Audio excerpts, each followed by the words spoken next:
पंढरपूर पासून अवघ्या 15 मिनिटांच्या अंतरावर पंढरपूर करकंब रस्त्यावर धोत्रेज ग्रँड प्रायव्हेट लिमिटेड घेऊन आले आहेत पंचतारांकित सुविधांनी युक्त हॉटेल ग्रँड। तसेच पुणे मुंबईच्या धर्तीवर सर्व सुविधांनी युक्त hotel Shriyash restaurant, veg non veg permit room bar, प्रशिक्षित कुक व होस्टिंग सेवा हॉटेल ग्रँड मध्ये उपलब्ध आहेत। 50 एसी रूम्स, 3500 स्क्वेअर फुटाचा सुसज्ज बक्वेट हॉल, भव्य एसी सूट्स, टेरेस गार्डन, भव्य लॉन आणि चेंजिंग रूम सहित स्विमिंग टँक, प्रशस्त पार्किंगची सुविधा। पंढरपूर नजीक असलेल्या हॉटेल ग्रँड या सुसज्ज आणि पंचतारांकित सुविधांनी युक्त hotel grand, hotel Shriyas restaurant, veg non veg permit room बार, पंढरपूर करकंब रोड। संपर्क 02186 24 22 45।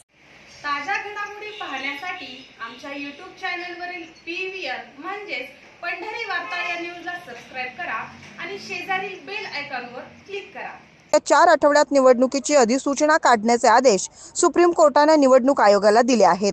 राज्य सरकारनेही कुठलेही आक्षेप नसल्याचं सांगितलंय। त्यामुळे 4 महिन्यात निवडणुका घेण्याचा मार्ग मोकळा झालाय। राज्य निवडणूक आयोगाच्या माध्यमातून या निवडणुका लागतील। 4 आठवड्यांच्या आत निवडणुकांची घोषणा होईल, तर सप्टेंबर महिन्यापर्यंत निवडणुकांची प्रक्रिया पूर्ण होण्याची शक्यता आहे। स्थानिक स्वराज्य संस्थांच्या निवडणुका महायुती एकत्र लढणार असल्याची घोषणा स्वतः मुख्यमंत्री देवेंद्र फडणवीस यांनी केली आहे। देवेंद्र फडणवीस यांच्यासोबत उपमुख्यमंत्री एकनाथ शिंदे आणि उपमुख्यमंत्री अजित पवार हे एकत्र पत्रकार परिषदेत बसले होते। त्यामुळे देवेंद्र फडणवीस यांच्या वक्तव्याला महत्त्व प्राप्त झालंय। राज्यातील अनेक महत्त्वाच्या शहरांमध्ये प्रत्येक पक्षाकडून महापालिका निवडणुकीसाठी मोर्चे बांधणी केली जाते।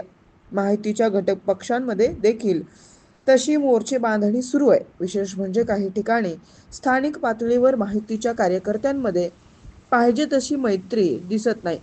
त्यामुळे संबंधित ठिकाणी महायुतीचे घटक पक्ष स्वतंत्र निवडणूक लढणार का असा प्रश्न उपस्थित केला जातोय। पण फडणवीसांनी एकत्र लढणार असल्याची घोषणा केली आहे।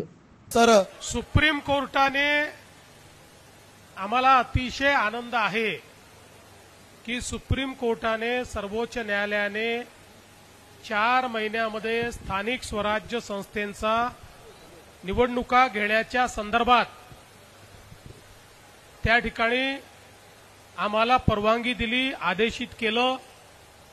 सर्वोच्च न्यायालयाच्या निर्णयाचं आम्ही मनापासून स्वागत करतो आणि आम्ही निवडणूक आयोगाला विनंती करणार आहोत की निवडणूक आयोगाने तात्काळ या संदर्भात सगळी तयारी करावी।